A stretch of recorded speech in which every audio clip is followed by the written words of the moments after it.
Xin chào tất cả các em học sinh lớp 4 thân yêu. Hôm nay cô rất vui vì lại được đồng hành cùng các em trong buổi học trực tuyến này. Chúng ta đã trải qua chủ điểm Măng mọc thẳng với những bài học về lòng trung thực và lòng dũng cảm vô cùng sâu sắc. Thì hôm nay chúng ta đến với một chủ điểm mới, đó là chủ điểm Trên đôi cánh ước mơ. Và bài học đầu tiên đó là bài 7A, ước mơ của anh chiến sĩ. Trước khi bắt đầu vào bài học, các em hãy chuẩn bị giúp cô sách hướng dẫn học, bút và vở để cùng cô đi vào bài học ngày hôm nay nhé. Và có một điều hết sức quan trọng, đó là các em hãy ngồi học ở nơi có đầy đủ ánh sáng, tinh thần học tập thật thoải mái để học tập một cách hiệu quả. Mục tiêu bài học của ngày hôm nay là về năng lực. Các em sẽ hiểu được các từ ngữ trong bài, hiểu nội dung chính của các đoạn, nội dung chính của bài. Đây là tâm sự của một anh bộ đội đứng gác ở trại trong đêm trung thu đầu tiên của nước ta giành độc lập. Đọc trơn toàn bài, biết đọc bài với giọng tự hào và thể hiện niềm tin của anh bộ đội đối với thế hệ mai sau. Về phẩm chất, giáo dục đức tính yêu nước, trách nhiệm với vai trò là những mầm non của đất nước trong tương lai. Đức tính chăm chỉ thể hiện qua việc hoàn thành các nhiệm vụ học tập. Bây giờ chúng ta cùng bước vào hoạt động cơ bản. Nhiệm vụ 1. Quan sát tranh, trả lời câu hỏi. Cô có bức tranh sau. Các em hãy quan sát bức tranh thật kỹ và cùng trả lời giúp cô các câu hỏi. Câu hỏi 1. Tranh vẽ cảnh gì?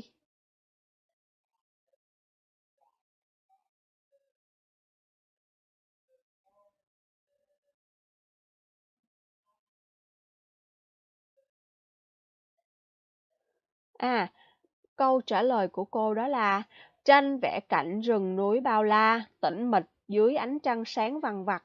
Có anh chiến sĩ biên phòng đang canh gác. Câu hỏi thứ hai. Đoán xem anh chiến sĩ ước mơ điều gì trong đêm trung thu độc lập? Các em hãy suy nghĩ và cùng đoán xem.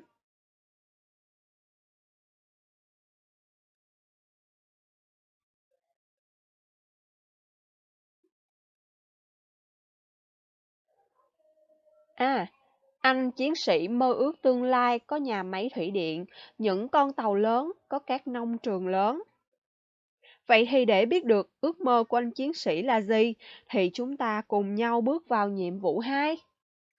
Lắng nghe thầy cô đọc bài sau. Trung thu độc lập. Trung thu độc lập. Đêm nay anh đứng gác ở trại, trăng ngàn và gió núi bao la, khiến lòng anh man mát nghĩ tới Trung thu và nghĩ tới các em. Trăng đêm nay soi sáng xuống nước Việt Nam, độc lập, yêu quý của các em. Trăng sáng mùa thu vằng vặc chiếu khắp thành phố, làng mạc, núi rừng, nơi quê hương thân thiết của các em. Anh nhìn trăng và nghĩ tới ngày mai. Ngày mai các em có quyền mơ tưởng một cuộc sống tươi đẹp vô cùng. 10-15 năm nữa thôi, các em sẽ thấy cũng dưới ánh trăng này, dòng thác nước đổ xuống làm chạy máy phát điện. Ở giữa biển rộng, cờ đỏ sao vàng phấp phới, bay trên những con tàu lớn. Trăng của các em sẽ soi sáng những ống khói nhà máy, chi chít, cao thẳm, rải trên đồng lúa bát ngát vàng thơm. Cùng với những nông trường to lớn, vui tươi. Trăng đêm nay sáng quá, trăng mai còn sáng hơn. Anh mừng cho các em vui Tết Trung thu độc lập đầu tiên, và anh mong ước ngày mai đây, những Tết Trung thu tươi đẹp hơn nữa sẽ đến với các em. Thép mới. Các em đã lắng nghe cô đọc rất là rõ rồi, thì bây giờ chúng ta cùng bước vào nhiệm vụ số 3, đó là nhiệm vụ chọn lời giải nghĩa ở cột B phù hợp với từ ngữ ở cột A. Ở cột A cô có các từ ngữ sau. Tết Trung thu độc lập, trại, trăng ngàn, vằng vặc, nông trường. Còn ở cột B cô có những lời giải nghĩa sau. Trăng chiếu trên vùng núi rừng, rất sáng và trong không một chút gợn. Cơ sở sản xuất về nông nghiệp do nhà nước tổ chức và quản lý. Tết Trung thu năm 1945, sau ngày nước ta giành được độc lập, nơi bộ đội đóng quân. Các em hãy suy nghĩ, nói các từ ngữ ở cột A phù hợp với lời giải nghĩa ở cột B. Các em có thể bấm dừng video để thực hiện nhiệm vụ này.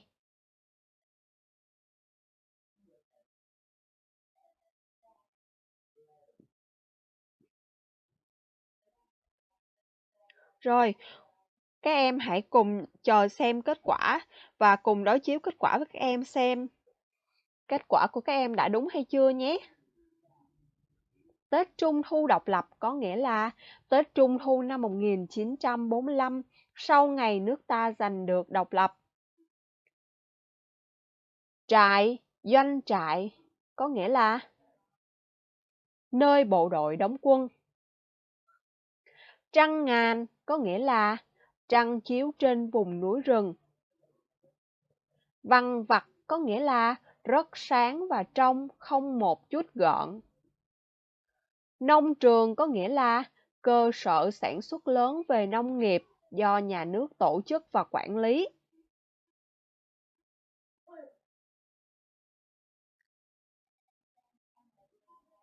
Chúng ta đã giải nghĩa được một số từ ngữ khó.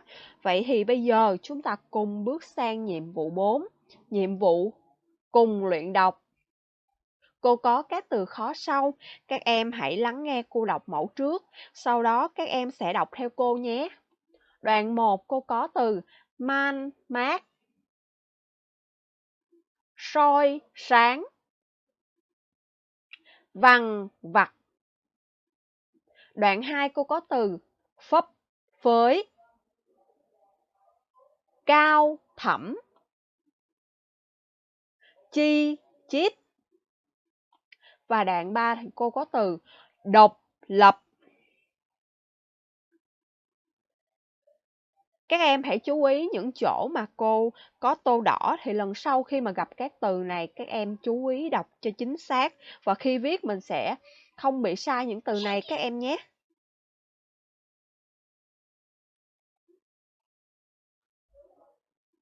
Ngoài ra khi phần luyện đọc thì các em cần chú ý, cần ngân giọng nghỉ hơi dài sau dấu 3 chấm ở cuối câu. Đoạn 1, đoạn 2 cần đọc chậm rãi, nhẹ nhàng, thiết tha, còn đoạn 3 thì đọc hơi nhanh, thể hiện tình cảm vui tươi, lòng tin tưởng vào tương lai phía trước. Các em hãy mở sách hướng dẫn học tiếng Việt trang 72, 71, 72 và cùng thực hiện nhiệm vụ luyện đọc này. Để hiểu được nội dung, ý nghĩa bài đọc hôm nay thì chúng ta cùng bước vào nhiệm vụ 5, tìm hiểu nội dung bài văn. Câu 1. Tìm ý chính của cột B cho mỗi đoạn ở cột A. Ở cột A cô có các đoạn 1, đoạn 2 và đoạn 3. Ở cột B cô có ý chính của các đoạn này. Nhiệm vụ của các em là sẽ nói ý chính sao cho phù hợp với đoạn 1, 2 và 3. Mời các em thực hiện nhiệm vụ.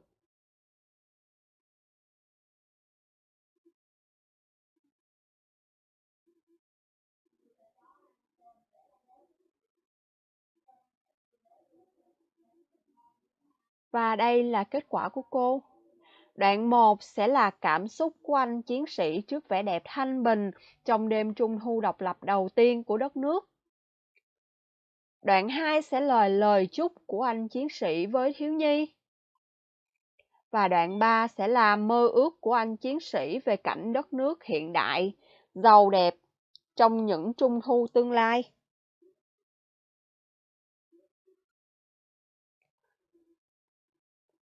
Trăng Trung thu độc lập có gì đẹp?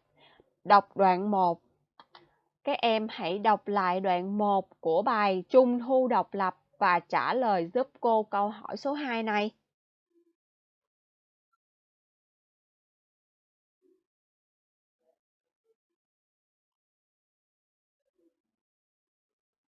Và câu trả lời của cô là: trăng trung thu đẹp vẻ đẹp của núi sông tự do, độc lập, soi sáng khắp nước Việt Nam, trăng sáng vằng vặc chiếu khắp thành phố, làng mạc, núi rừng. Ai có câu trả lời chưa giống cô thì các bạn hãy chỉnh sửa câu trả lời của mình cho phù hợp các bạn nhé.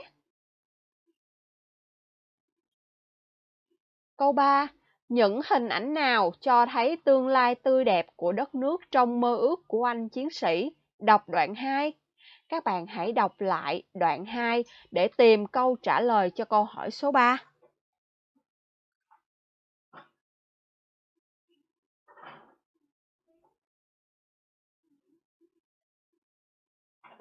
Các em có thể bấm dừng video để trả lời câu hỏi này.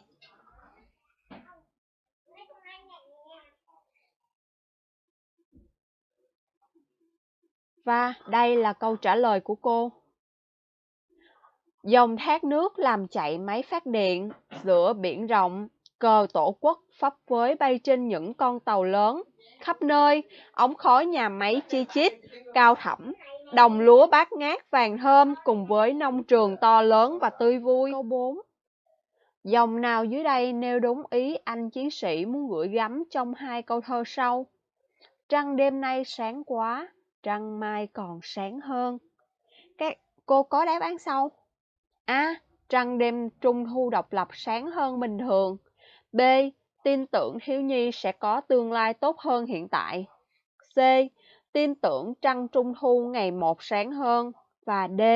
Trăng đêm sau trung thu sẽ sáng hơn. Các em hãy suy nghĩ và khoanh tròn vào câu trả lời các em cho là đúng. Các em có thể bấm dừng video để thực hiện cái yêu cầu này.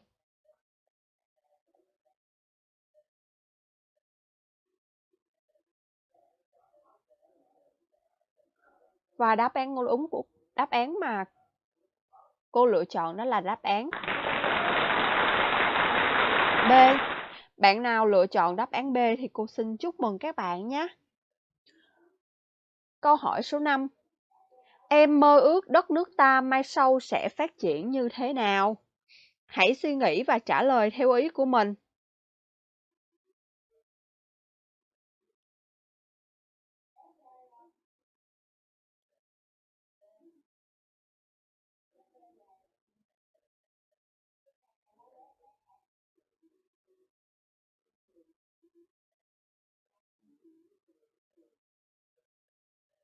Cô có gợi ý sau.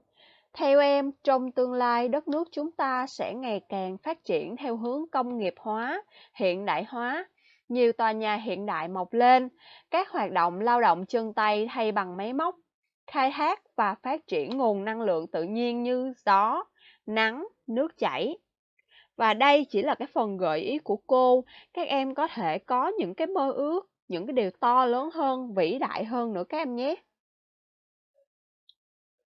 Qua việc trả lời tất cả các câu hỏi trên và tìm đúng ý chính của từng đoạn văn thì chúng ta sẽ tìm được nội dung chính của bài đọc ngày hôm nay. Và nội dung chính của bài ngày hôm nay đó là: bài đọc là tâm sự của một anh bộ đội đứng gác ở trại trong đêm trung thu đầu tiên nước ta giành được độc lập. Anh thấy trăng như sáng đẹp hơn và nghĩ tới một tương lai các em nhỏ được quyền sống tự do, vui tươi. Sau đây cô sẽ cho các em xem một số hình ảnh về sự phát triển của đất nước.